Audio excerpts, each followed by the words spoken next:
মুআজ্জাজ হাজিরিন, আপনারা সকলেই দেখতে পাচ্ছেন যে বাহিরে মুষলধারে বৃষ্টি হচ্ছে, এজন্য মুসল্লি ভাইদেরও আসতে সমস্যা হচ্ছে।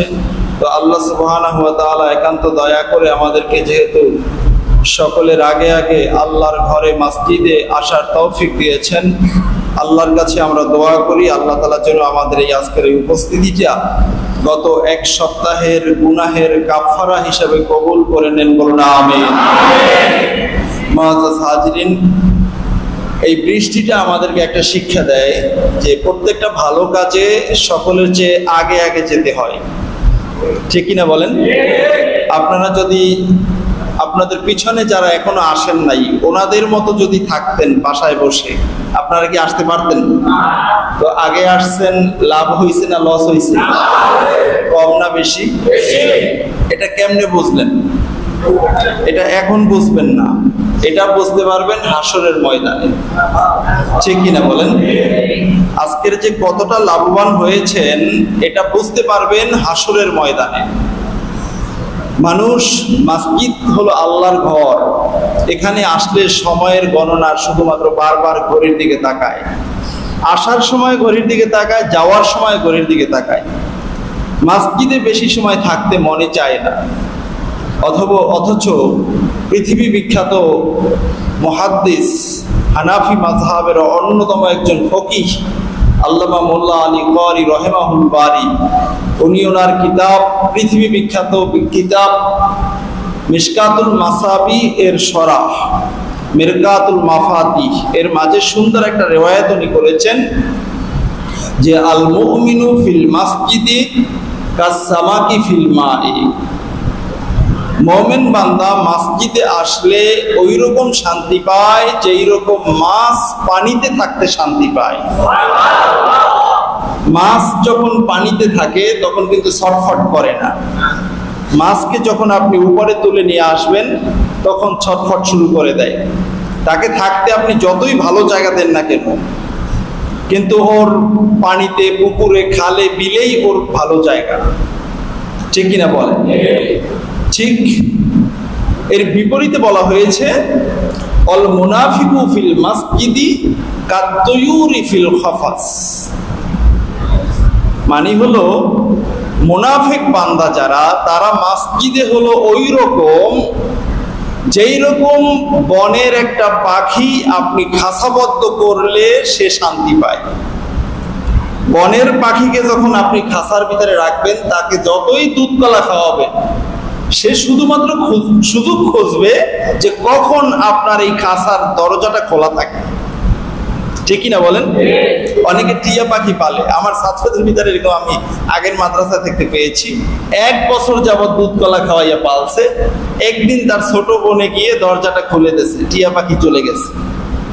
আহা, বাগানে গিয়ে তো তুমি তোমার খেতে হবে কষ্ট করে, পোকা মাকড়, কত কষ্ট, এই রোদ বৃষ্টি সবকিছু উপেক্ষা করতে হবে তাকে।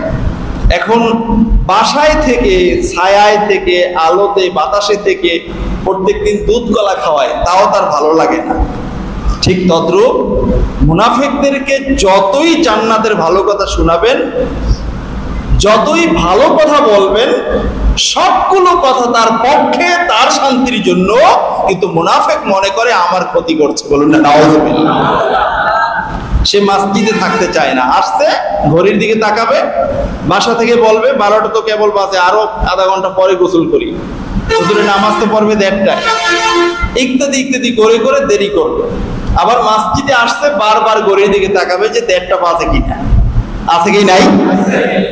আল্লাহ সুবহানাহু ওয়া তাআলা এই ধরনের মুনাফিকি থেকে আমাদেরকে হেফাজত করুন, আমিন।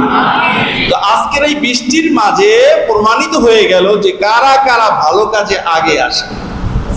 এখন এই যে 55 বাজছে, এই 55-র ভিতরে কিন্তু নিচের ফ্লোর সব ভরে উপরেও চলে যায় ইনশাআল্লাহ, কিন্তু আসতে পারতেছে না কেন? বৃষ্টিতে যে যেখানে আছে সেখানে দাঁড়িয়ে আছে। আর 10 মিনিট আগে হলে সমস্যা কি ছিল? সবার যে মিল ফ্যাক্টরি খোলা তা তো নয়, তাহলে গরুর গোশতের দোকানে এত ভিড় কেমনে হয়? গাড়িতে ভিড় এত কেমনে হয়? রাস্তাঘাটে এত জ্যাম কেমনে লাগে? সব যদি খোলাই থাকতো, ঠিক কিনা বলেন? মানুষজন 1 সপ্তাহে 1 দিন খোলা পায়, একটু ঘোরাফেরা করে, বাতাস খায়, কিন্তু আজকের যে জুমার দিন, আমি একজন মুসলমান, আমাকে জুমার দিনটাকে বেশি গুরুত্ব আরোপ করতে হবে, সেই চিন্তা, সেই দিমাগ বান্দার ব্রেনে থাকে না, ঠিক কিনা বলেন? সেই ক্ষেত্রে রাব্বুল আলামিন যেহেতু এই হাজার হাজার মুসাল্লিদের মাঝে আমাদেরকে বৃষ্টির আগে আগে, যথা সময়ের অনেক আগে, ফার্স্ট কাতারে জায়গা পেয়েছেন, অনেকে আছেন 1-1.5 ঘন্টা আগে বসে আছেন, এখানে এসে আছেন না? আল্লাহ সুবহানাহু ওয়া তাআলা আমাদের ওই বন্ধুদের সাথে আমাদের সবার উপস্থিতিকে আজকের কবুল করে নেন, বলুন আমিন। মুআজ্জাজ হাজিরিন, সময় মেম্বারে বসলেই সময়টা যেন কেন খুব দ্রুত দৌড়ে চলে যায়, অথচ 1 ঘন্টার মতো পাশাপাশি বা তার কম বেশি সময় চলে যায়, ঠিক কিনা বলেন? তো গত জুমায় আমি আপনাদের খেদমতে আলোচনা করেছিলাম রাসূলুল্লাহ সাল্লাল্লাহু আলাইহি ওয়াসাল্লামের রওজা শরীফ জিয়ারত করার ব্যাপারে যে 15খানা হাদিস গত জুমায় আমার শেষ হয়েছিল আলোচনা করা, যেই হাদিসগুলোর মাঝে রওজা শরীফে যাওয়ার জন্য উদ্বুদ্ধ করা হয়েছে, রওজা শরীফ জিয়ারত করলে কি ফজিলত, কি ফায়দা পাবে উম্মতে মুহাম্মাদি, এই ব্যাপারে আলোচনা করা হয়েছে। আর যারা রওজা শরীফে সমর্থ থাকতেও যাবে না, তাদের কি শাস্তি অথবা তাদের কি নিন্দা, তাদের ব্যাপারে রাসূলুল্লাহ সাল্লাল্লাহু আলাইহি ওয়াসাল্লামের কি সতর্কবাণী ছিল, সে ব্যাপারে আমরা গত জুমায় আলোচনা শুনেছিলাম। আজকের আমরা এই একই কিতাবের অর্থাৎ শিফাউস সিকাম ফি জিয়ারাতি খায়রিল আনাম সাল্লাল্লাহু আলাইহি ওয়াসাল্লাম, আল্লামা তাকিউদ্দিন সুবুকি রাহিমাহুল্লাহ তাআলা আজ থেকে প্রায় 700 বছর আগের এই কিতাব থেকে আজকের আমরা আল বাবুস সানি, দ্বিতীয় পরিচ্ছেদের কিছু আলোচনা শুনব। আর দ্বিতীয় পরিচ্ছেদে অত্যন্ত চমৎকার একটি আলোচনা এনেছেন উনি। আলোচনার বিষয়টা হলো ফিমা ওয়ারাদা মিনাল আখবার ওয়াল আহাদিসি দাল্লান আলা ফাদলি জিয়ারাতি ওয়া ইল্লাম ইয়াকুনু ফিহি লফযু জিয়ারা, বলুন না সুবহানাল্লাহ। আলোচ্য পরিচ্ছেদের মাঝে কয়েকখানা বর্ণনা উনি এনেছেন, এরকম বর্ণনা যেই বর্ণনাগুলো রওজা শরীফে জিয়ারতে যেতে নির্দেশ করে, তবে ওয়াইল্লাম ইয়াকুন ফিহি লফযু জিয়ারা, এই হাদিসের মাঝে যদিও জিয়ারত শব্দটা নাই, জিয়ারত শব্দটা নাই, কিন্তু এই হাদিস উদ্বুদ্ধ করে উম্মতে মুহাম্মাদিকে যে তুমি যাও রওজা শরীফ জিয়ারতে চলে যাও, বলুন না সুবহানাল্লাহ। সর্বপ্রথম খুবই চমৎকার এখানে হাদিস উনি উল্লেখ করেছেন, যেই হাদিসখানার মাধ্যমে উম্মতে মুহাম্মাদি যে যেই প্রান্তরে থাকুক না কেন, তার কলিজার টুকরা প্রাণাধিক প্রিয় রহমাতুল লিল আলামিন রাসূল রাব্বিল আলামিন সাল্লাল্লাহু আলাইহি ওয়াসাল্লামের সাথে সম্পর্ক জুড়ে দিতে পারবে, বলুন না সুবহানাল্লাহ। হাদিসখানা পৃথিবী বিখ্যাত অনেকগুলো কিতাবের মাঝে এসেছে, বিশেষ করে সিহা সিত্তার মাঝেও হাদিসখানা এসেছে, সুনান আবি দাউদের মাঝে হাদিসখানা এসেছে। বাবু ফি সলাতি আলান নবী সাল্লাল্লাহু আলাইহি ওয়াসাল্লাম ওয়া জিয়ারাতি কবরিহি, সুনান আবি দাউদ সিহা সিত্তার কিতাবের একটা পরিচ্ছেদ। যারা আরবি বোঝেন এখান থেকেও আপনারা পেয়েছেন যে আল্লাহ রাসূলের রওজা মোবারকে জিয়ারতে যাওয়ার ব্যাপারে এই পরিচ্ছেদ, বলুন না সুবহানাল্লাহ। হাদিসের নাম্বার হলো 2034 নম্বর হাদিস।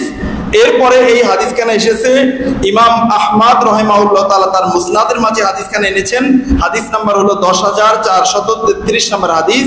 এবং ইমাম আবু নুআইম আল আসবাহানি রাহিমাহুল্লাহ তাআলা তার লিখিত পৃথিবী বিখ্যাত কিতাব তারিখু আসবাহানির মাঝে হাদিসখানা এনেছেন। ইমাম বাইহাকি রাহিমাহুল্লাহ তাআলা সুনানুল কুবরার মাঝে হাদিসখানা এনেছেন। ইমাম তাবারানি রাহিমাহুল্লাহ তাআলা আল মুজামুল আওসাতের মাঝে হাদিসখানা এনেছেন। ইমাম আবু নুআইম রাহিমাহুল্লাহ তাআলা তার পৃথিবী বিখ্যাত কিতাব হিলিয়াতুল আউলিয়ার মাঝে হাদিসখানা এনেছেন। ইমাম বাইহাকি রাহিমাহুল্লাহ তাআলা শুউবুল ঈমানের মাঝে হাদিসখানা এনেছেন। এছাড়াও আরো বেশ অনেক কয়েকটা কিতাবের নাম এখানে উল্লেখ করা হয়েছে, যে কিতাবের মাঝে এই হাদিসখানা এনেছেন। হাদিসখানা বর্ণনা করেছেন বিশিষ্ট সাহাবী সাইয়্যিদনা আবু হুরায়রা রাদিয়াল্লাহু তাআলা আনহু, যিনি হলেন সাইয়্যিদুর রুওয়াত, সবচেয়ে বেশি হাদিস বর্ণনাকারী হযরত সাইয়্যিদনা আবু হুরায়রা রাদিয়াল্লাহু তাআলা আনহু। তিনি বলতেছেন عن أبي هريرة رضي الله تعالى عنه قال أن رسول الله صلى الله عليه وسلم قال ما من أحد أن يسلم علي إلا رد الله علي روحي حتى أرد عليه السلام বলুন না সুবহানাল্লাহ। সাইয়্যিদনা আবু হুরায়রা রাদিয়াল্লাহু তাআলা আনহু বলেন, রাসূলুল্লাহ সাল্লাল্লাহু আলাইহি ওয়াসাল্লাম নূরের জবান মোবারকের ইরশাদ করেছেন, মা মিন আহাদিন ইউসাল্লিমু আলাইয়া, পৃথিবীর যে কোনো প্রান্তর থেকে আমার যে কোনো উম্মত আমি নবীকে স্মরণ করে আমাকে সালাম করবে, আমাকে সালাম দিবে, ইল্লা রাদ্দাল্লাহু আলাইয়া রূহি, তৎক্ষণাৎ আল্লাহ রাব্বুল আলামিন আমার রূহকে আমার কাছে এনে দেন। বলুন সুবহানাল্লাহ। যখনই আমি জীবিত হয়ে যাই, হাত্তা আরুদ্দা আলাইহিস সালাম, সাথে সাথে আমি আমার ওই উম্মতের সালামের জবাব প্রদান করে দেই। বলেন সুবহানাল্লাহ।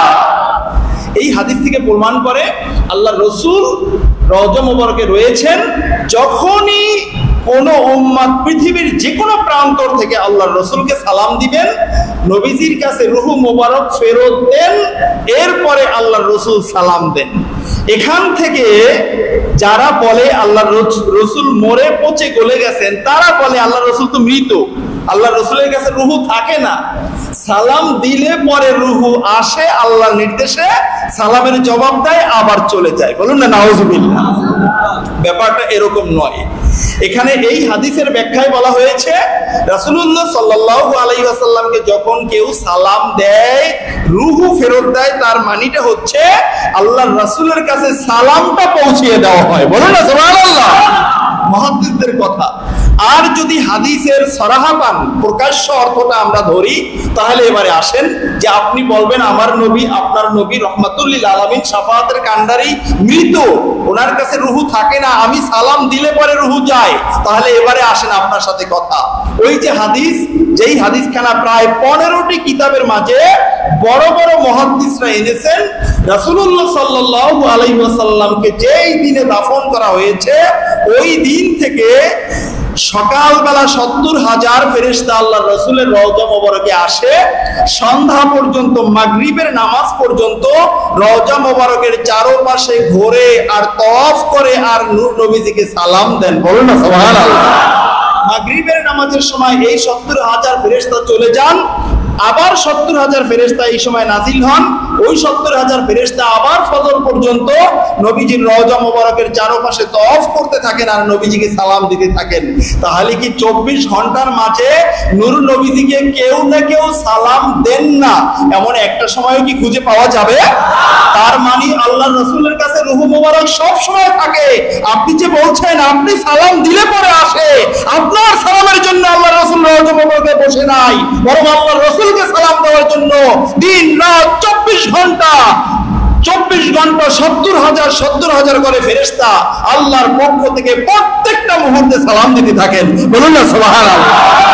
আর মানে আপনার কথা মতো আল্লাহর রাসূলের রূহ মুবারক যাওয়ারই সময় পায় না, ঠিক কি না বলেন? আমরা তো জানি আল্লাহর রাসূল বলেছেন, আন-নাবিয়্যু হাইয়ুন। আজকের আলোচনার মাঝে আসবে যদি সময় পাই, সব নবীরা জীবিত, তাদেরকে রওজা শরীফের মাঝে রিজিক দেওয়া হয়, তারা রিজিক ভক্ষণ করে। বলুন না সুবহানাল্লাহ। এটা আবার অন্য হাদিসে আসছে। এই হাদিসের তরজমা হলো, যদি স্পষ্ট তরজমা আমরা ধরি, তাহলে এই 70,000 ফেরেশতাকে তাদের সামনে উপস্থাপন করব যে তারা তো সব সময় সালাম দেন আর নবী তো সব সময় জবাব দেন, ঠিক কি না বলেন? এছাড়াও রওজা শরীফে কিন্তু একটা মুহূর্ত যায় না কেউ না কেউ মানুষেরাও সালাম দেন না। সুবহানাল্লাহ বলবেন না? সব সময় কেউ না কেউ সালাম দিতেই থাকেন। এমনকি রওজা শরীফের কাছে দরকার নাই। এই হাদিস বলা হয়েছে, মা মিন আহাদিন ইউসাল্লিমু আলাইয়া, পৃথিবীর যে কোনো প্রান্তর থেকে যে কোনো কেউ আমাকে সালাম দিবেন, ঠিক কি না বলেন? এই হলো তরজমা। তাহলে এবারে আসেন, আমরা নামাজের ভিতরে যখন তাশাহুদ পড়ি তখন আমরা বলি কি, আসসালামু আলাইকা ইয়া আইয়ুহান নবী, পড়ি কি পড়ি না? তাহলে দেখেন, এই যে সূর্যটা উদিত হয় অস্তমিত হয়, এই উদিত হতে ধীরে ধীরে সূর্যটা যেতে যেতে আমরা এখানে ফজরের নামাজ পড়ি, আমাদের সালাম ফিরানোর সাথে সাথে আরেক গ্রুপ ফজরের নামাজ পড়ে, তাদের সালাম ফিরানোর সাথে সাথে আরেক গ্রুপ ফজরের নামাজ পড়ে। এরকম গোটা বিশ্বে 24 ঘন্টা সূর্যের সাথে কেন্দ্র করে ফজরের নামাজও চলতে থাকে, জোহরের নামাজও চলতে থাকে, আসরের নামাজও চলতে থাকে, মাগরিবের নামাজও চলতে থাকে, এশার নামাজও চলতে থাকে।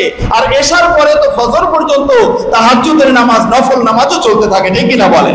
তার মানে গোটা বিশ্ব কখনো নামাজ মুক্ত নয়।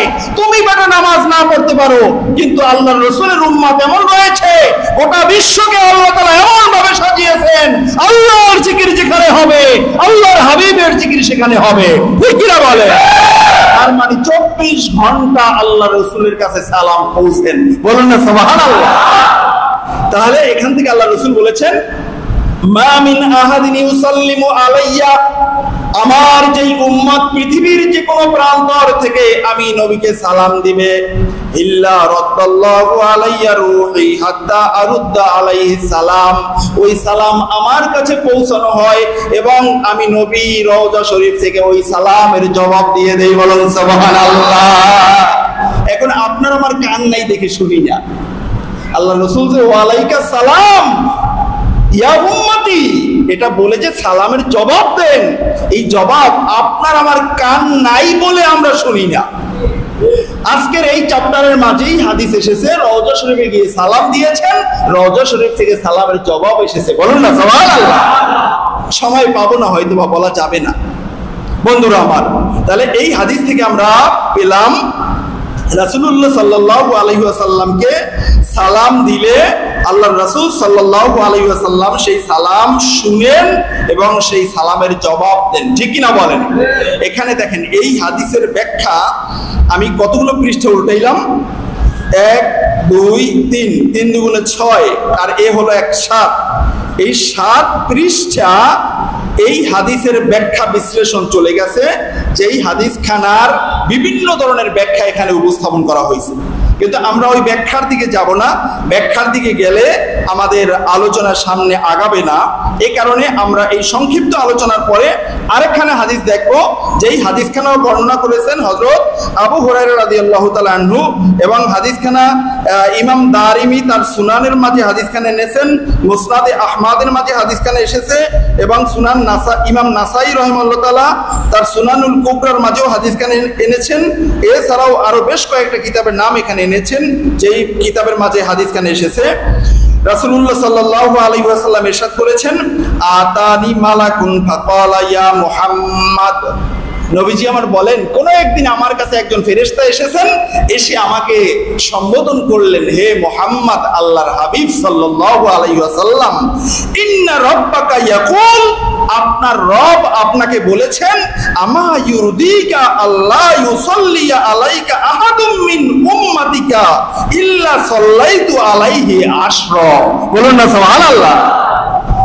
ফেরেশতা এসে নবীজিকে বললেন, হে আল্লাহর হাবিব, আপনি কি এই কথা শোনার পরেও আপনি খুশি হবেন না যে আপনার রব আপনার কাছে জানতে চেয়েছেন, আপনার কোন উম্মত পৃথিবীর যে কোনো প্রান্তর থেকে যদি আপনাকে একবার সালাম দেন, আল্লাহ সুবহানাহু ওয়া তাআলা খুশি হয়ে ওই উম্মতের উপরে 10টা রহমত নাজিল করবেন, বলেন সুবহানাল্লাহ। সালাম হিসেবে যদি অর্থ করি তাহলে অর্থ আসবে, আপনাকে যদি আপনার উম্মত একবার সালাম দেন, ওই উম্মতটার উপরে আল্লাহ তাআলা খুশি হইয়া আল্লাহ নিজে তাকে 10 বার সালাম দিবেন, বলেন না সুবহানাল্লাহ। খুশি না বেজার? আল্লাহ তাআলার সালাম পেতে চাই কি চাই না? আল্লাহর দয়া পেতে চাই কি চাই না? আপনি আল্লাহর রাসূলকে সালাম দিবেন, আল্লাহর রাসূলের এই হাদিস সহিহ হাদিস, অসংখ্য হাফেজে হাদিসরা তাদের কিতাবের মাঝে হাদিস এনেছেন। আপনি যখন আল্লাহর রাসূলকে সালাম দিবেন, চাই রওজা শরীফের পাশে গিয়ে, চাই পৃথিবীর যে কোনো প্রান্তরে বসে, আপনি মনে মনে চিন্তা করবেন, আমি যেহেতু আল্লাহর হাবিবকে সালাম দিয়েছি, এই কারণে আল্লাহ তাআলা আমার উপরে খুশি হয়ে এখন 10 বার রহমত নাজিল করেছেন, বলেন সুবহানাল্লাহ। এই হলো সালামের কথা বলা হয়েছে। এরপরে রহমতের কথা, লা ইউসাল্লি, সালাত রহমত, এরপরে সালামের কথা বলা হয়েছে, ওয়ালা ইউসাল্লিমু আলাইকা ইল্লা সাল্লামতু আলাইহি আশরা, আর আপনাকে যদি কেউ একবার সালাম দেয় তাহলে তার উপরে আল্লাহ তাআলা 10 বার সালাম দিবেন। বলুন না সুবহানাল্লাহ।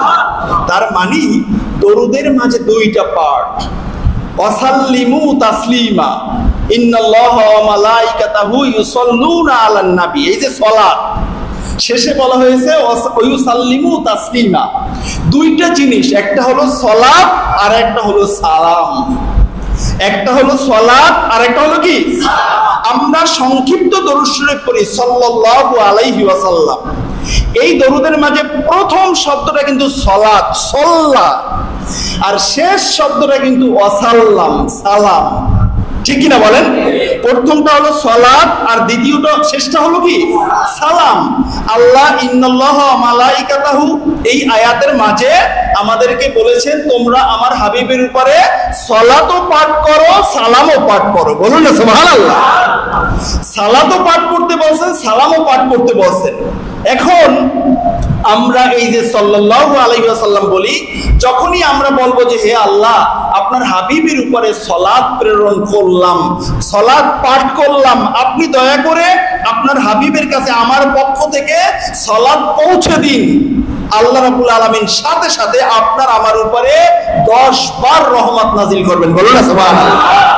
আর যখন বলবো ওয়াসাল্লাম, আল্লাহ আমি আপনার হাবিবের উপরে একবার সালাম দিলাম, আল্লাহ তাআলা খুশি হয়ে আপনার আমার উপরে 10 বার সালাম দিবেন। বলুন না সুবহানাল্লাহ। তাহলে দরুদের মাঝে কয়টা পার্ট? একটা হলো সালাত আর একটা হলো কি? সালাম। দুইটাই লাগবে, নামাজের বাহিরে এই দুইটাই লাগবে। ফুকাহায়ে কেরামরা, মুস্তাহিদিনে ইজমরা বলেছেন দরুদে ইব্রাহিম যেটাকে আমরা বলি এটা নামাজের জন্য খাস, আর নামাজের বাহিরে এমন দরুদ পড়তে হবে যে এই দরুদের মাঝে সালাতও থাকবে, সালামও থাকবে। কিন্তু এই কথাটা নিয়ে বর্তমানে অনেক উলামায়ে কেরাম ইখতিলাফ করেন যে বাহিরে কেন দরুদ ইব্রাহিম পড়া যাবে না। এই নিয়ে সময় হলে আমি অন্য কোনো এক জুমে আলোচনা করব। কিন্তু বন্ধুরা আমার, আমি বিশ্বাস করি নামাজের জন্য খাস হলো দরুদ ইব্রাহিম, আর নামাজের বাহিরে হলো সালাত এবং সালাম, উভয়ের সমন্বয়ে দরুদ শরীফ পড়তে হবে। আমি যতটুকু পড়াশোনা করেছি আমি এই কথার উপরে বিশ্বাস করি এবং পার্সোনাল ভাবে আমি এটাই আমল করি। এই কারণে যখন সময় থাকে তখন বড় দরুদ শরীফ পড়ি, আর সময় যখন না থাকে তখন ছোট দরুদ শরীফ পড়ি সাল্লাল্লাহু আলাইহি ওয়াসাল্লাম। বুখারী শরীফে হাজার হাজার বার এই দরুদ শরীফ এসেছে সাল্লাল্লাহু আলাইহি ওয়াসাল্লাম, সাল্লাল্লাহু আলাইহি ওয়াসাল্লাম। সুতরাং এই দরুদ শরীফ পড়লেও 10টা রহমত পাবেন এবং 10 বার আল্লাহর পক্ষ থেকে সালাম পাবেন। বলুন না সুবহানাল্লাহ। ভাইয়েরা আমার, তাহলে এই হাদিস থেকে আমরা বুঝতে পারলাম যে রাসূলুল্লাহ সাল্লাল্লাহু আলাইহি ওয়াসাল্লামকে ফেরেশতা এসে সুসংবাদ দিয়েছেন যে হাবিব আপনি কি খুশি হবেন না? আপনাকে আপনার উম্মাহ সালাম দিবে একবার, আল্লাহ দিবেন 10 বার। সুবহানাল্লাহ। তাহলে উম্মতের লাভ না লস? লাভ না লস? এটাই তো বেশি লাভ। আমি করব একবার, আল্লাহ দিবেন 10 বার। ঠিক কিনা বলেন? আর নামাজ পড়বো, নামাজ জামাতের সাথে পড়লে 25 গুণ সওয়াব, 27 গুণ সওয়াব। কিন্তু জামাতটা তো ঠিক মতো হতে হবে।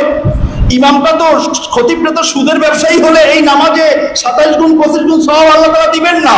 ঠিক কিনা বলে? আর এমন ইমাম, যে ইমাম সত্য কথা বলে না, যেই খতিব সত্য কথা বলে না, ওই ইমামের পিছনে তো নামাজও পড়া জায়েজ নাই। তার কারণ আল্লাহ রাসূল বলেছেন এটা বোবা শয়তান। ঠিক কিনা বলে? আমাদের সমাজে অনেক ইমাম খতিব আছে যারা সেক্রেটারির ভয়ে, সভাপতির ভয়ে সত্য কথাও বলতে পারে না। ঠিক কিনা বলে? আমি বাংলাদেশের স্বনামধন্য মসজিদ আমি দেখেছি 25-এ আলোচনা শেষ, 30-এ খুতবায় দাঁড়াতে হবে। আলোচনা এই জুমায় 26-এ শেষ করছে, 27-এ শেষ করছে, পরবর্তী জুমায় ওই খতিব সাহেব গিয়ে বলে আমার ভুল হয়েছে, গত জুমায় আমার ইচ্ছার বাহিরে 2 মিনিট হয়ে গেছে। আরে মৌলবী, তুমি কাদের কাছে মাপ চাও? তোমাদের জীবন, গোটা জীবন আল্লাহর পক্ষ থেকে বোনাস দিয়েছেন, সেই আল্লাহর জন্য আল্লাহর ঘরে 2 মিনিট দিয়ে চাকরি বাঁচানোর জন্য তুমি কার কাছে মাপ চাও? ঠিক কিনা বলে? আমরা আমাদের জীবন গোটাটা আল্লাহর জন্য ব্যয় করে দিতে পারি। ঠিক কিনা বলে? বন্ধুরা আমার, এই সমস্ত তোষামোদী ইমাম, এই সমস্ত তোষামোদী খতিব বাংলাদেশ থেকে এখন চিহ্নিত করা দরকার। ঠিক কিনা বলে? এদের পিছনে নামাজ না পড়া উচিত। তার কারণ তারা কমিটির পূজা করে, আছে কি নাই?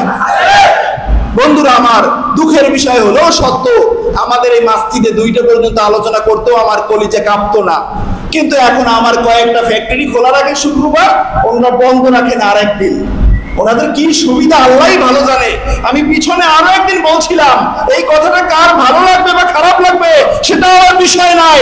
আল্লাহর কসম, আমি খতিবগিরি করার জন্য এখানে আসি না, প্রায় 250-300 কিলোমিটার দূর থেকে আসি, হাজার হাজার উম্মতে মুহাম্মাদের খেদমতে, ঠিক কিনা বলে?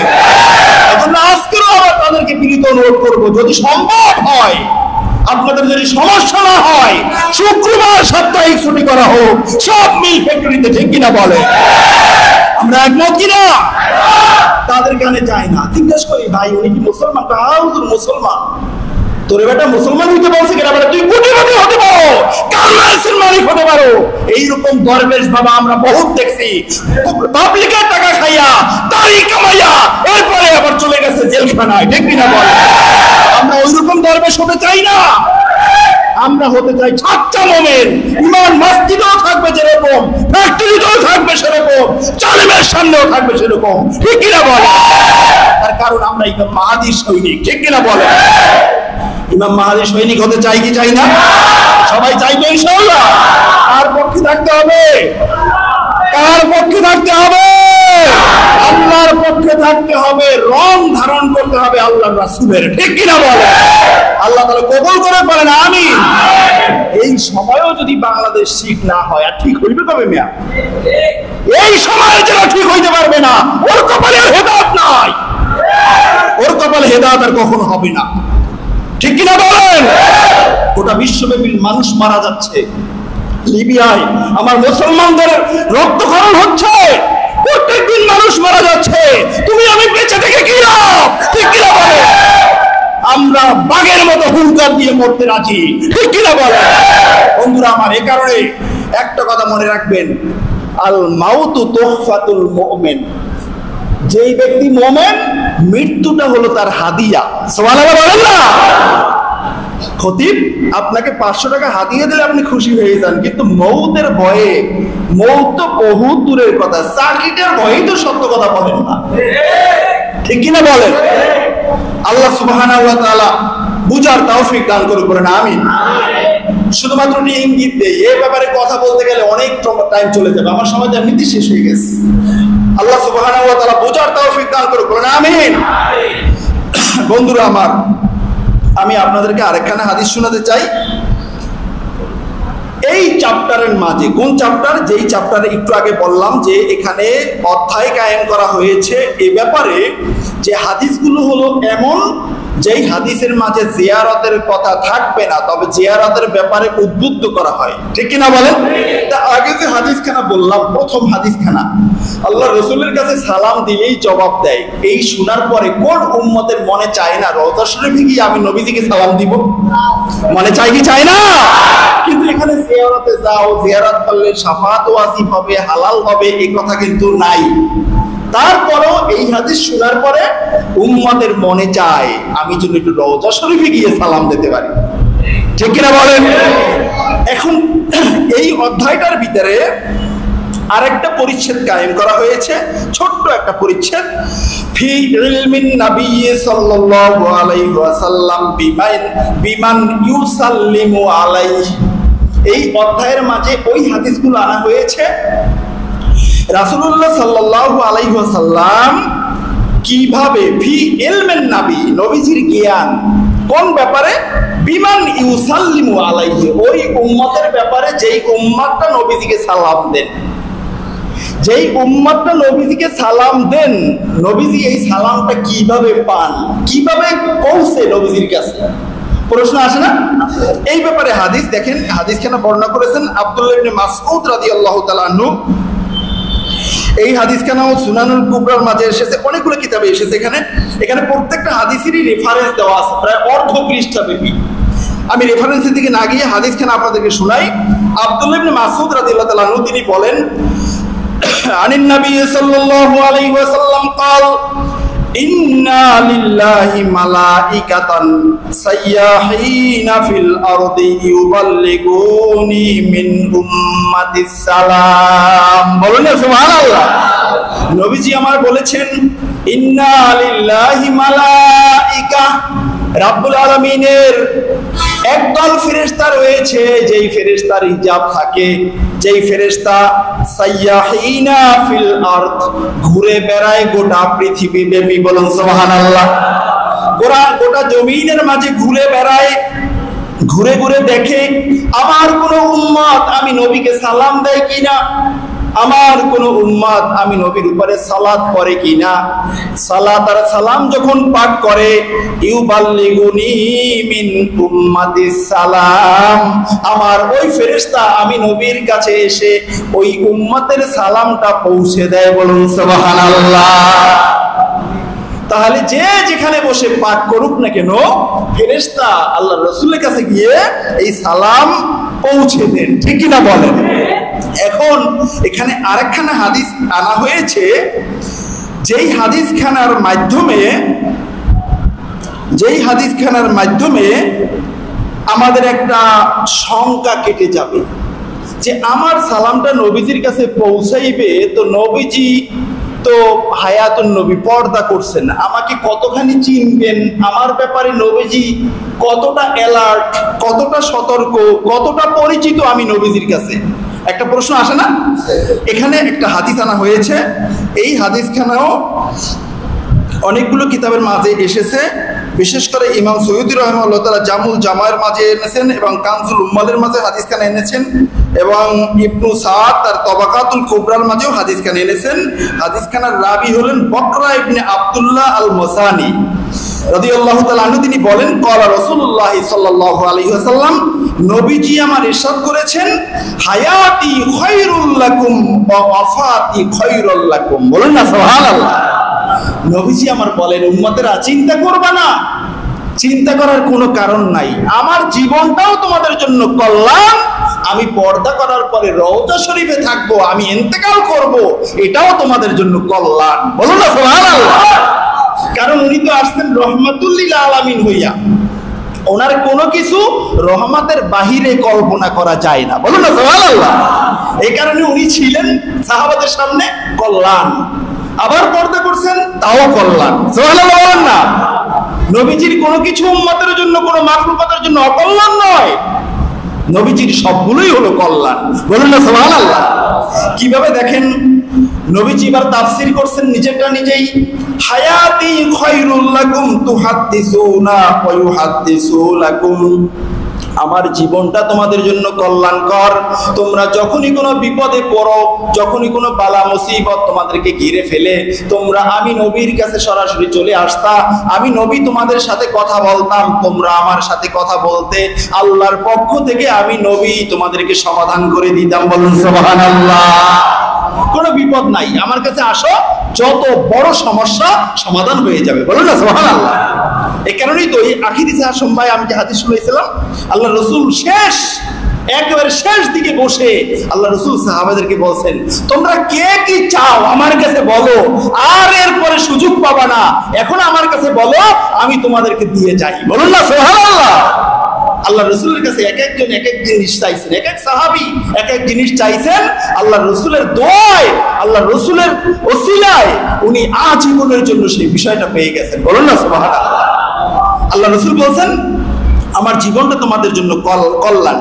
এরপরে দেখেন ইন্তেকালের অবস্থাটা কি, ফাইজা মিতু কানাত ওয়াফাতি খায়রাল লাকুম, আর আমি রহমাতুল লিল আলামিন যখন তোমাদের কাছ থেকে পর্দা করব, তোমাদের কাছে থাকবো না, চোখের সামনে থাকবো না, ওই সময়টাও তোমাদের জন্য কল্যাণকর। তার কারণ হলো তুরাদু আলাইয়া আমালুকুম, আমি নবীর কাছে তোমাদের সকলের আমলগুলো পৌঁছানো হবে। বলুন সুবহানাল্লাহ। তোমরা আমার উম্মত, পৃথিবীর যে কোনো প্রান্তরে যে যেখানে থাকো না কেন, প্রত্যেকের আমলটা আমি নবীর কাছে পৌঁছানো হবে। বলুন না সুবহানাল্লাহ। ফাইন রাআইতু খায়রান হামিদুল্লাহ, আমি নবী রওজা শরীফে বসে তখন দেখব আমার উম্মতেরা কোরআন সুন্নাহ অনুযায়ী কাজ করছে, জীবন যাপন করছে, তখন আমি আল্লাহর কাছে শুকরিয়া আদায় করব। আমি ১৫০০ বছর আগে আমার পরিপূর্ণ দ্বীন ইসলাম তাদের মাঝে রেখে এসেছি, এখনো তারা দ্বীন ইসলামের উপরে রয়েছে, বলুন সুবহানাল্লাহ। আমি আল্লাহর কাছে শুকরিয়া আদায় করব। তবে ওয়াইন রাআইতু গায়রা যালিক, আমি যদি এর বিপরীতে কিছু দেখি, তার মানে আমি যদি দেখতে পাই তোমরা গুনাহের সাথে জড়াইয়া পড়ছো, তোমরা কোরআনের হুকুম মানো না, আমার হাদিস তোমরা অনুসরণ করো না, আমার সুন্নাত তরিকা তোমরা গ্রহণ করো না, ইস্তাগফারতুল্লাহ লাকুম, আমি নবী রওজা শরীফে শুয়ে শুয়ে তোমাদের জন্য আল্লাহর কাছে ইস্তেগফার করব, বলুন সুবহানাল্লাহ। তাহলে আপনার আমার নবী যখন আল্লাহর কাছে আপনার আমার জন্য ইস্তেগফার করবে, তখন আপনার আমার গুনাহ থাকবে? কি বলেন, গুনাহ থাকবে? কোনো গুনাহ থাকবে না। এই কারণেই ওই যে সূরাতুন নিসার ৮৬ নম্বর আয়াত, ওয়ালাউ আন্নাহুম ইযযালামু, ৮৬ নম্বর নাকি, ওয়ালাউ আন্নাহুম ইযযালামু আনফুসাহুম, এই আয়াতের তাফসীরের মাঝে বেশ অনেকগুলো তাফসীর আসছে। এই আয়াত রওজা শরীফে গিয়ে তেলাওয়াত করার পরে রওজা শরীফ থেকে আওয়াজ এসেছে, উম্মত আমার, তোমাকে আল্লাহ ক্ষমা করে দিয়েছেন, বলেন না সুবহানাল্লাহ। তাহলে আল্লাহ রাসূল ইস্তেগফার করতে হবে আপনার আমার গুনার মাফির জন্য। এমন গুনাহ যেই গুনাহ কোথাও মাফ হয় না, রওজা শরীফে চলে যান, আল্লাহ রাসূলের সুপারিশে আপনার গুনাহ মাফ হয়ে যাবে, ঠিক কি না বলেন? তবে দেশের সম্পদ লুণ্ঠন করে রওজা শরীফে গেলে কোনো ফায়দা, কারণ এটা পরের হক। এটা কার হক? 18 কোটি মানুষের হক নয়। পাগড়ি পট্টা নিয়ে হজ করবা আর মদিনা শরীফে যাবা, আর দেশে এসে বহু দামি খুরমা তুমি খাবা, তোমার হজ আল্লাহর কাছে যাবে না, ঠিক কিনা বলে? আছে না এমন পাপী? প্রত্যেক বছর ওমরায় যায়, তো ওমরায় তো আপনি যান একবার, কিন্তু থাইল্যান্ডে গিয়ে নাচানাচি তো করেন বছরের ভিতরে বহুবার, ঠিক কিনা বলে? আছে না এমন? সিঙ্গাপুরে যায়, এখানে যায়, সেখানে যায়, এগুলো যায় বহুবার, ওটা বলে না, পাবলিকের সামনে বলে আমি আর কিছু হোক আর না হোক প্রত্যেক বছর একবার হজে ওমরায় যাইতে চেষ্টা করি, বলে কি বলে না? চাপাবাজ, ধান্দাবাজ। এই কারণে বন্ধুরা আমার, আমরা চাই আমাদের নেতাগুলো হোক মুত্তাকি, ঠিক কি না বলে? মুত্তাকি নেতা যদি হয়, দেশের উপর রহমত এমনি আসবে, ঠিক কি না বলেন? ভাইরা আমার, রাসূলুল্লাহ সাল্লাল্লাহু আলাইহি ওয়াসাল্লামের এই হাদিস থেকে আমরা বুঝতে পারলাম যে রাসূলুল্লাহ সাল্লাল্লাহু আলাইহি ওয়াসাল্লাম উম্মতের আমলগুলো দেখেন এবং শোনেন।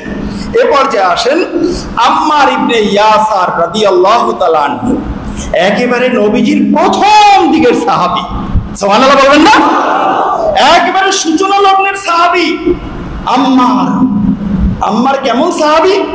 আম্মার রাদিয়াল্লাহু তাআলা আনহুর শরীরে কাফেররা আগুন লাগাই দিয়েছে, আগুন জ্বলতেছে। আম্মার রাদিয়াল্লাহু তাআলা আনহু মরুভূমিতে দৌড়াচ্ছেন, কিন্তু একজন মুসলমানের কলিজায় সাহস নাই যে আম্মারের আগুনে একটু পানি ঢেলে আম্মারের আগুনটা নিভাইয়া দেবে। কারণ বড় বড় কাফেররা বড় বড় কি বলে খঞ্জর, তারপরে বিভিন্ন অস্ত্রপাতি নিয়ে দাঁড়িয়ে আছে, যে আসবে তাকেই মেরে ফেলবে। আম্মার রাদিয়াল্লাহু তাআলা আনহুকে আগুন ধরিয়ে দেওয়া হয়েছে, খবরটা চলে গেল রহমাতুল লিল আলামিনের কাছে। রহমাতুল লিল আলামিন আর সহ্য করতে পারেন নাই, ঘর থেকে বের হয়ে এসে আগুনকে এক ধমক দিলেন, হে আগুন, তুমি ইব্রাহিম নবীর উপরে যেরকম শীতল হয়ে গিয়েছিলে, আমার উম্মত আম্মারের উপরে তুমি শীতল হয়ে যাও। আল্লাহু আকবার। কামা কুনতে আলা ইব্রাহিম, ইব্রাহিম নবীর উপরে যেরকম শীতল হয়ে গিয়েছিলে ওইরকম শীতল হয়ে যাও। আম্মার রাদিয়াল্লাহু তাআলা আনহুর আগুন সাথে সাথে নিভে গেল, বলুন না সুবহানাল্লাহ।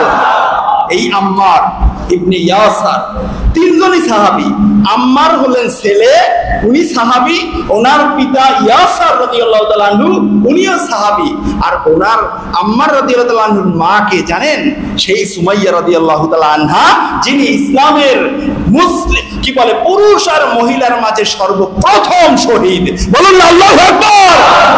এই ইসলামের জন্য সর্বপ্রথম শহীদ হয়েছেন আমাদের সকলের মা হযরত সুমাইয়া রাদিয়াল্লাহু তাআলা আনহা। তার আগে কেউ শহীদ হতে পারে না ইসলামের মাঝে, বলুন না সুবহানাল্লাহ। খানা একেবারে সামনে আবু জাহেল তাকে শহীদ করে দিয়েছে। এই আম্মার রাদিয়াল্লাহু তাআলা আনহু বলেন, কি বলেন দেখেন, আন্না রাসূলুল্লাহ সাল্লাল্লাহু আলাইহি ওয়াসাল্লাম قال ইন্নাল্লাহ আতালা বিকবরি মালাকান আতাহু আসমাআল খলাইক। হাদিসগুলো বহুত বর্ণনায়, মজার মজার বর্ণনায়, অনেকগুলো বর্ণনা হাদিস আসছে। এক এক বর্ণনার মজা এক এক ধরনের। এতক্ষণ আমরা শুনলাম গোটা দুনিয়ায় ফেরেশতা আছে, এই ফেরেশতা সালাম পৌঁছায়। এ পর্যায়ে নবীজি কি বলেন দেখেন। নবীজি আমার বলেন, আমার রওজা শরীফে আল্লাহ সুবহানাহু ওয়া তাআলা একজন ফেরেশতা নিয়োগ করেছেন। বলুন না সুবহানাল্লাহ। রওজা শরীফে একজন ফেরেশতা নিয়োগ করেছেন। আতাহু আসমাআল খলাইক।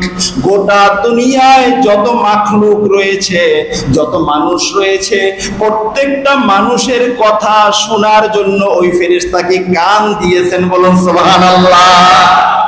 হাদিসের ব্যাখ্যা এসেছে, যতজন মানুষ ততটা কান ওই ফেরেশতার আছে। বলুন না সুবহানাল্লাহ।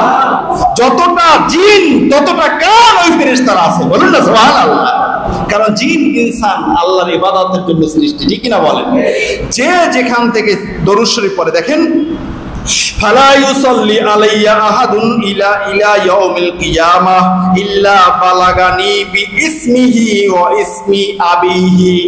গোটা পৃথিবীতে কিয়ামত পর্যন্ত আমার যেই উম্মত, চাই সে মানুষ চাই সে জিন হোক, তারা যেখান থেকে আমি নবীর উপরে সালাম দিবে, ওই ফেরেশতার সাথে সাথে ওই আমার উম্মতের সালামটা শুনে আমি নবীকে বলেন, ইয়া রাসূলুল্লাহ, ইয়া হাবিবাল্লাহ, অমুকের ছেলে অমুক আপনাকে সালাম দিয়েছেন। বলুন সুবহানাল্লাহ। বিইসমিহি ওয়া ইসমি আবিহি। নবীজির উপরে সালাম দিলে, দরুদ শরীফ পড়লে শুধু যিনি পড়বেন তার নাম নয়, তার পিতার নাম সহ পৌঁছানো হয়। বলুন না সুবহানাল্লাহ। এইখান থেকে প্রমাণ করে সন্তানের নাম রাখতে হবে ভালো নাম। নাম রাখতে হবে কি? যদি নাম রাখেন মরণ আলী, ফেরেশতা কইবে আল্লাহ মরণ আলী, মোহাম্মদ আলীর ছেলে মরণ আলী অথবা অমুকের ছেলে মরণ আলী আপনাকে সালাম জানাইছে, খুব ভালো হইব না? এই মরণ আলী আল্লাহ রাসূলের অভ্যাস ছিল, সুন্নাত ছিল, সব সময় যিনি খারাপ নাম নিয়ে আসতেন তার নামটা চেঞ্জ করে দিতেন। এই জন্য বন্ধুরা আমার, আজকের এই হাদিস অংশ থেকে আমরা একটা শিক্ষা নিব যে আমাদের যাদের খারাপ নাম আছে, ইসলামিক নাম নাই, তারা এই বয়সে হলেও আল্লাহ রাসূলের ভালোবাসায় নামটা চেঞ্জ করে ফেলেন। চেঞ্জ করবেন কেমনে? এখন তো আইডি কার্ড হয়ে গেছে, জন্ম নিবন্ধন হয়ে গেছে, ওটা থাক। ওটা যদি আপনি চেঞ্জ করতে যান, আপনার জুতা যে কয় জোড়া কিনা লাগবে এর কোনো শেষ নাই, কারণ এটা হলো সোনার বাংলাদেশ, ঠিক কিনা বলেন? কারণ টাকা ছাড়া তো ফাইল সামনে। তবে বর্তমান এই 5ই আগস্টের পরের খবর আমি জানি না, এটা আগের খবর। বর্তমান সময়ের অফিস আদালতের খবর আমি জানি না। যাই হোক, এখন যদি ওখান থেকে এই সুযোগে চেঞ্জ করাই নিতে পারেন, আব্দুর রহিম, আব্দুল করিম, আল্লাহ তাআলার নাম অথবা আল্লাহ রাসূল, কোন নবী রাসূলদের নাম, সাহাবায়ে কেরামদের নাম, কোন আউলিয়া কেরামদের নামে যদি নামটা পাল্টাই নিতে পারেন তো ভালো, আলহামদুলিল্লাহ। আর যদি না পারেন, আপনার অবস্থান মহলে আপনি বলে দেন, দেখো আমাকে এতদিন লাল মিয়া নামে ডাকতা, আমি আজকের থেকে লাল মিয়া না, আমার নাম হলো ইব্রাহিম। বলতে পারবেন না ইনশাআল্লাহ?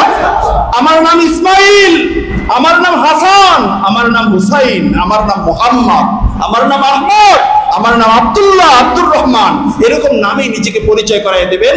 আপনি যেই রুমে থাকেন এই রুমের সবাই কমপক্ষে আপনাকে এই নামে ডাকুক, ঠিক কিনা বলেন? তাও তো আল্লাহ দেখবেন যে না, আমার হাবিবের হাদিস শোনার পরে আমার বান্দাটা যতটুকু তার সাধ্য আছে চেষ্টা করছে, ঠিক কিনা বলেন? বন্ধুরা আমার, আরেকখানে হাদিসের মাঝে এসেছে, হযরত আবু উমামা আল-বাহিলি রাদিয়াল্লাহু তাআলা আনহু থেকে বর্ণিত, তিনি বলেন, নবীজি আমার বলেন, মান সাল্লা আলাইয়া সাল্লাল্লাহু আলাইহি আশরাফা মালাকুল মুআক্কালুন বিহা হাত্তা ইউবাল্লিগুনি। বলা হয়েছে যে পৃথিবীর যে কোনো প্রান্তরে আমার উম্মতেরা আমার উপরে সালাম দিবে, আল্লাহ তাআলা তার উপরে 10টা সালাম পৌঁছাবে এবং তার সালামটা আমি নবীর কাছে পৌঁছে দেওয়া হবে। বলুন না সুবহানাল্লাহ। নবীজি আমার বলেছেন, আমি রাবির নামটা আমার বললাম না, সময় শেষ।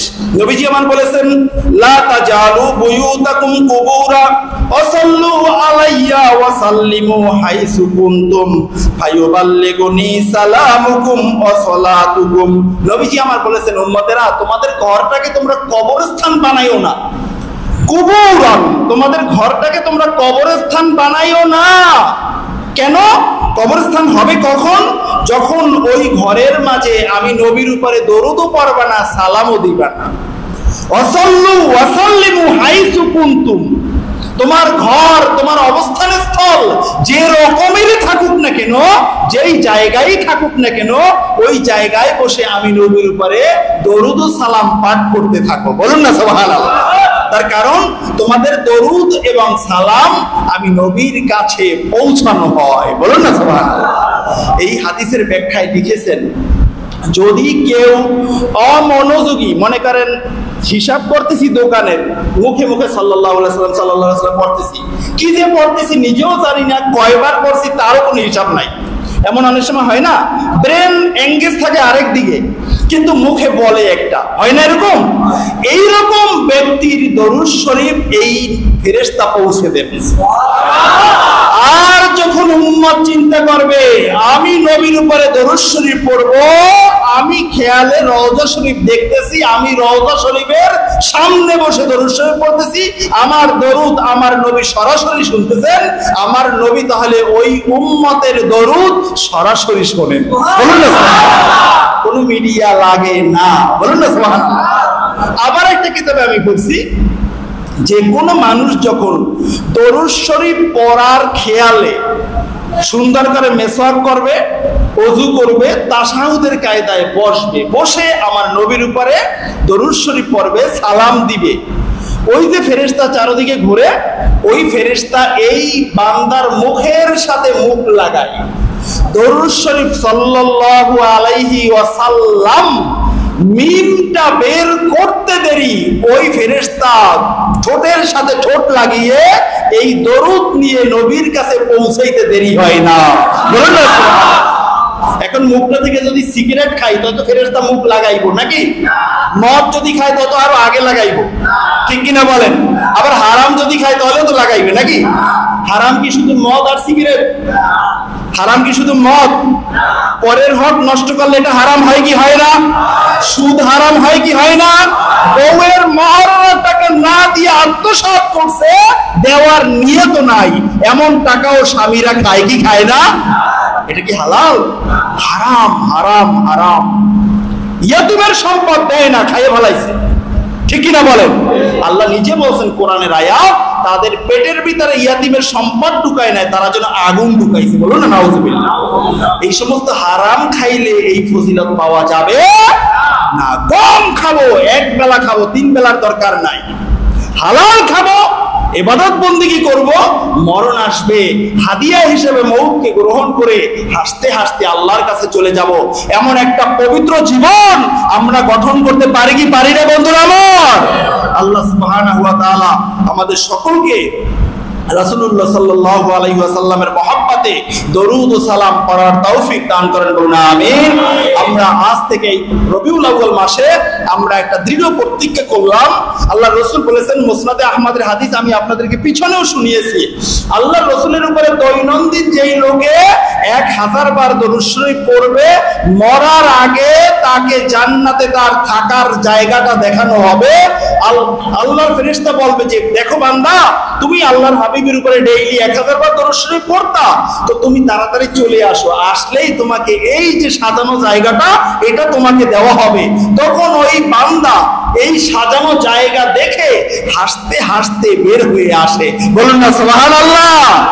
আর আরেক দল আছে যারা যেতে চায় না, কারণ নিয়েই তো ফালাইবে আগুনে, এই কারণে তাদেরকে শিকল লাগাইয়া টেনে টেনে ফেরেশতা বের করে নিয়ে যায়। বলুন না নাউযুবিল্লাহ। তাহলে আমরা 1000 বার দরুদ শরীফ পড়বো কি পড়বো না? সবাই পড়তে পারবো তো ইনশাআল্লাহ? সবাই পারবে না, যার তাকদীরে আছে সেই পারবে। সাল্লাল্লাহু আলাইহি ওয়াসাল্লাম সাল্লাল্লাহু আলাইহি ওয়াসাল্লাম 5 ওয়াক্ত নামাজ যারা পড়েন, আগে 100 বার, পরে 100 বার। 100 বার পড়তে লাগে মাত্র 2 মিনিট 1.5 মিনিট, ঠিক কি না বলেন? আল্লাহ সুবহানাহু ওয়া তাআলা আমাদেরকে এই হাদিসের উপরে আমল করে মরার আগে আমাদের সাজানো জান্নাতটা 2 চোখে দেখার তৌফিক দান করুন, আমিন।